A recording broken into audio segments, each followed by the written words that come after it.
ദൈവത്തിലുള്ള യഥാർത്ഥ ജീവിതം പോഡ്കാസ്റ്റിലേക്ക് സ്വാഗതം. ഇന്നും നമ്മോട് സംസാരിക്കുന്ന ദൈവത്തിന്റെ വാക്കുകൾ ഇവിടെ നാം ശ്രവിക്കുന്നു. വരൂ, ദൈവത്തെ കൂടുതലായി അറിയുവാനും അവിടുന്നുമായി ഗാഠമായ ഒരു വ്യക്തിബന്ധത്തിലേക്ക് പ്രവേശിക്കുവാനും ഇതാ നിങ്ങളെ ക്ഷണിക്കുന്നു.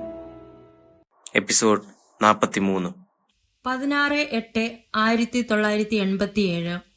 എന്റെ ദൈവമേ, ഞാൻ അങ്ങയെ സ്നേഹിക്കുന്നു. വസൂല, എൻ്റെ ദൃഷ്ടിയിൽ നിന്നിൽ നല്ല മാറ്റം സംഭവിച്ചിട്ടുണ്ട്. എന്നെ ശ്രവിച്ചെഴുതുക. ഇന്നത്തെ ആബേൽ ജീവിക്കും. നിന്റെ ദൈവത്തിൽ ആശ്രയിക്കുക, ആബേൽ ജീവിക്കും. ഇത്തവണ ആബേൽ ജീവിക്കും. പ്രിയപ്പെട്ടവളെ, ലോകം അതിന്റെ ബലഹീനതയിൽ കായന്മാരെ കൊണ്ട് നിറഞ്ഞിരിക്കുന്നു. എൻ്റെ ആബേലുമാർ കായന്മാരാൽ നിന്ദിക്കപ്പെടുകയും കൊല്ലപ്പെടുകയും ചെയ്യുന്നത് ഞാൻ എക്കാലവും നോക്കിക്കണ്ടുകൊണ്ടിരിക്കുമോ? എൻ്റെ കൺമുൻപിൽ എത്ര പേർ കൊല്ലപ്പെടണം? ഇല്ല വസുല, എന്റെ മുറിവുകൾ വീണ്ടും തുറക്കപ്പെട്ടിരിക്കുകയാണ്.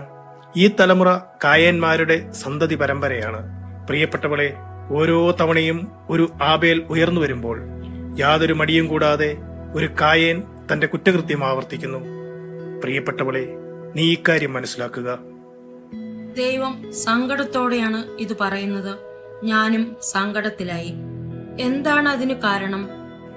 ആബേലുമാർ എന്റെ സന്തതികളായതുകൊണ്ട്. ആബേലുമാർ എന്നിൽ നിന്ന് വരുന്നു.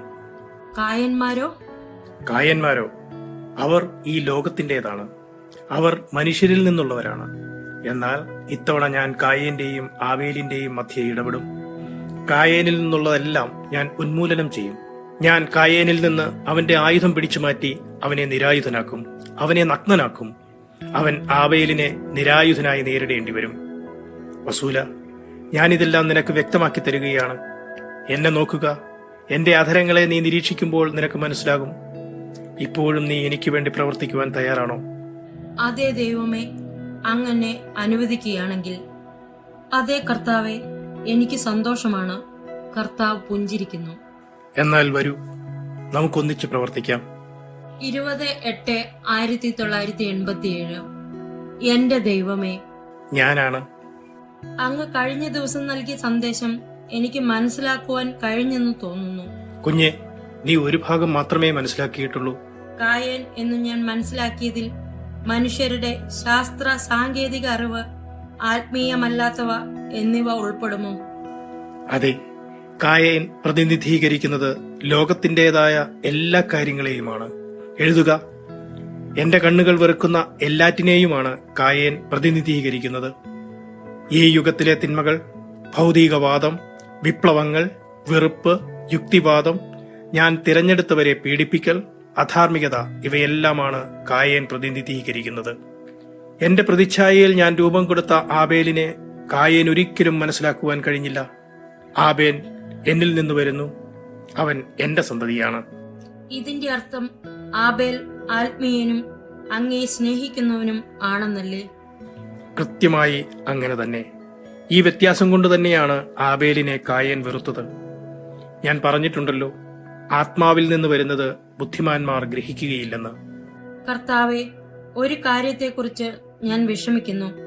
അതിവിടെ എഴുതുവാൻ ഞാൻ ആഗ്രഹിക്കുന്നില്ല. എനിക്കറിയാം. അവന്റെ ബുദ്ധിയെ ഉണർത്തുവാൻ ഞാൻ ആഗ്രഹിക്കുന്നു. നിന്നെ സംബന്ധിച്ച് ഏതാണ് പ്രധാനപ്പെട്ടത്? കഠിനമായ തിരികല്ലുകളുടെ കീഴിൽ അവനെ വിടുന്നതാണോ, അഥവാ നീ അവന് വേണ്ടി സഹിക്കുവാൻ തയ്യാറാകുന്നതാണോ? ഏതാണ് നീ തിരഞ്ഞെടുക്കുന്നത്? യാതൊരു മടിയും കൂടാതെ ഞാൻ അവനു വേണ്ടി സഹിക്കാം. ഞാൻ നിന്നെ നിന്റെ ഉറക്കത്തിൽ നിന്ന് ഉണർത്തി. മറ്റുള്ളവർക്ക് വേണ്ടിയും നീ സഹിക്കുകയില്ലേ? ഉവ്വ് കർത്താവേ. എന്റെ കരത്താൽ വിശുദ്ധീകരിക്കപ്പെട്ടവളെ, അങ്ങനെയെങ്കിൽ നിന്നിലൂടെ പ്രവർത്തിക്കുവാൻ എന്നെ അനുവദിക്കുക. പ്രിയപ്പെട്ടവളെ, എന്റെ ആത്മാവ് നിന്റെ മേലുണ്ട്. വിവാഹ ഉടമ്പടി ചെയ്യപ്പെട്ടവളെ, എന്റെ പ്രിയപ്പെട്ടവളെ, ഞാൻ നിനക്ക് സൗജന്യമായി നൽകിയിരിക്കുന്നു. നീയും സൗജന്യമായി നൽകുക. വന്ന് എന്നിൽ സ്വയം ഇല്ലാതായിത്തീരുക, എന്നോടൊന്നായിത്തീരുക. വസൂല, ഞാൻ നിന്നെ സ്നേഹിക്കുന്നു. യേശുവേ, അങ്ങ് ആഗ്രഹിക്കുന്നതെല്ലാം ഞാൻ ചെയ്യാം. എനിക്ക് വാക്കുകൾ കിട്ടുന്നില്ല, കാരണം ഞാൻ പറയുന്നതൊന്നും മതിയാകുന്നില്ല. എന്നാൽ വരൂ, ഞാൻ എന്റെ സൃഷ്ടിയെ പുനരുദ്ധരിക്കും. നമുക്ക്. അതെ. 23/8/1987. ഇന്നലെ വളരെ വിശേഷമായ ഒരു സംഭവം നടന്നു. വളരെ തിരക്കുള്ള ദിവസമായിരുന്നു. അത് തുണി അലക്കുവാനുള്ള ദിവസവുമായിരുന്നു. ഞാൻ വാഷിംഗ് മെഷീനിൽ തുണി അലക്കുകയും ഡ്രയറിൽ അവ ഉണക്കുകയും ചെയ്തുകൊണ്ടിരുന്നു. നല്ല ചൂടുള്ള ദിവസമായിരുന്നതുകൊണ്ട് എന്റെ ഭർത്താവ് മകനെയും കൂട്ടിക്കൊണ്ട് നീന്തൽ കുളത്തിലേക്ക് പോയി. ഉച്ച കഴിഞ്ഞ് 3 മണിക്ക് തിരിച്ചു വന്ന് ഊൺ കഴിക്കാമെന്ന് പറഞ്ഞുകൊണ്ട് 11 മണിക്ക് അവർ നീന്തൽ കുളത്തിലേക്ക് പോയി.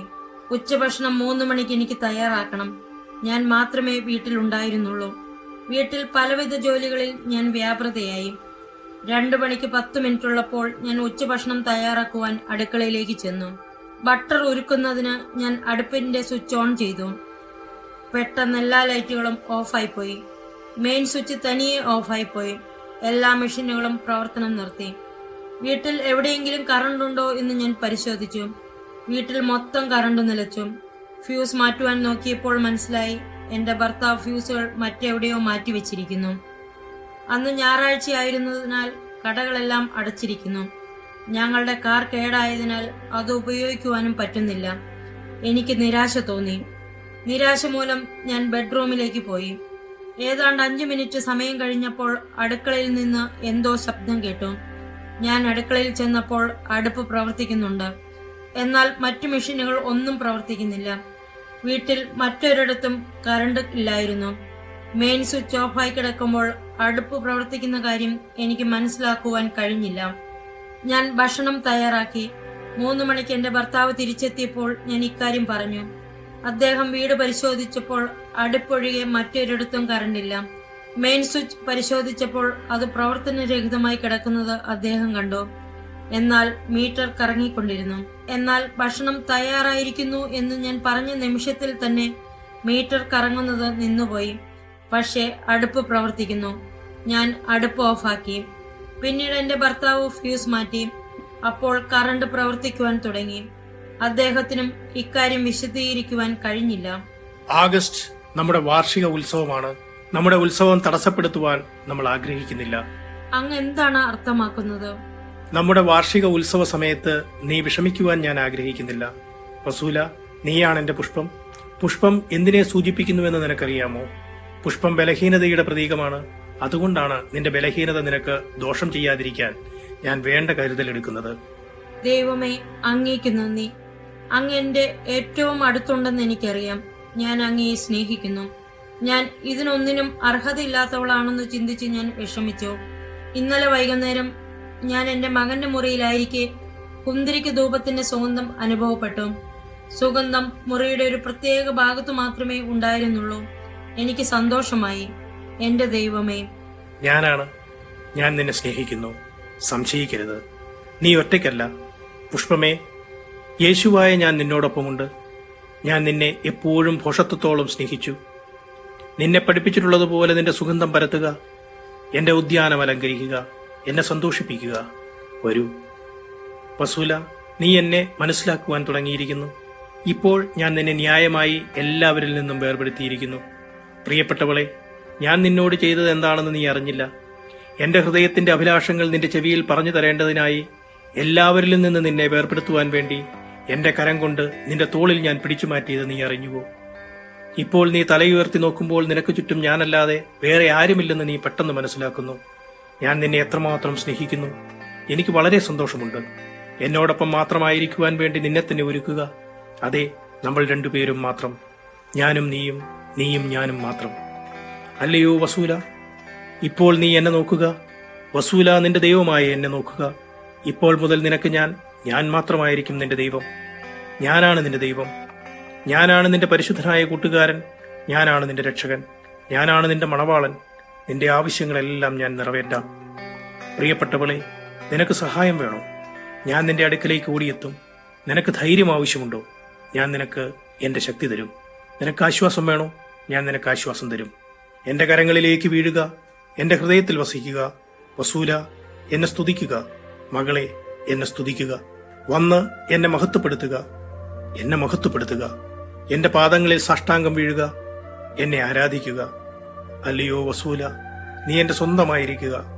വസൂല, ഞാൻ നിന്നെ സ്നേഹിക്കുന്നത് പോലെ നീ എന്നെയും സ്നേഹിക്കുക. ഞാൻ നിന്നെ അനുഗ്രഹിക്കുന്നത് പോലെ നീ എന്നെ വാഴ്ത്തുക. എന്റെ സുഗന്ധം കൊണ്ട് ഞാൻ നിന്നെ പൊതിയുന്നത് പോലെ നിന്റെ സുഗന്ധത്താൽ നീ എന്നെയും പൊതിയുക. നിന്റെ രക്ഷകനായ ഞാൻ നിന്റെ മുമ്പിൽ നിൽക്കുന്നു. എന്നെ ആരാധിക്കുക. ഇപ്പോൾ ഈ മണിക്കൂറിൽ എന്റെ ഹൃദയത്തെ അനുഭവിച്ചറിയുക. രാത്രി വേഗം വന്നെത്തും. നിന്റെ വിളക്കിൽ എന്നിൽ നിന്ന് എണ്ണ സ്വീകരിച്ച് നിന്റെ വിളക്ക് കത്തിക്കുകയില്ലേ? പകൽ തീരുന്നതുവരെ ഒരിക്കലും കാത്തിരിക്കരുത്. നിന്റെ വിളക്കിൽ എണ്ണ നിറയ്ക്കുവാൻ എന്നെ അനുവദിക്കുക. വന്ന് എന്നിൽ നിന്ന് സ്വീകരിക്കുക. ഞാൻ മാത്രമായിരിക്കട്ടെ നിന്റെ കൂടെ. എനിക്ക് വേണ്ടി ജീവിക്കുക. നമ്മുടെ ഏകാന്തതയിൽ ഞാൻ ആനന്ദിക്കുന്നു. ഞാൻ നിന്നെ അസൂയാജനകമാവണ്ണം സ്നേഹിക്കുന്നു. നിന്നോടുള്ള എന്റെ സ്നേഹത്തിന്റെ ആധിക്യ നിമിത്തം ഞാൻ നിന്നെ എല്ലാവരിലും നിന്ന് വേർപെടുത്തിയിരിക്കുന്നു. നീ ഇത് മനസ്സിലാക്കുവാൻ പരിശ്രമിക്കുമോ? ഞാൻ ഏകനായി നിന്നോടൊപ്പം നീയുമായി മാത്രം കഴിയുവാൻ തീക്ഷ്ണമായി ആഗ്രഹിച്ചു. സ്നേഹം ജ്വലിച്ചിരിക്കുന്നു. സ്നേഹം കത്തിജ്വലിച്ചിരിക്കുമ്പോൾ എനിക്കിഷ്ടമുള്ളതെല്ലാം ഞാൻ ചെയ്യുന്നു. ഇപ്പോൾ നീ എന്റേതായി തീർന്നിരിക്കുന്നതിനാൽ സ്നേഹത്തിന്റെ പൂമാലകളാൽ നീ എന്നെ പൊതിയണമെന്ന് ഞാൻ ആഗ്രഹിക്കുന്നു.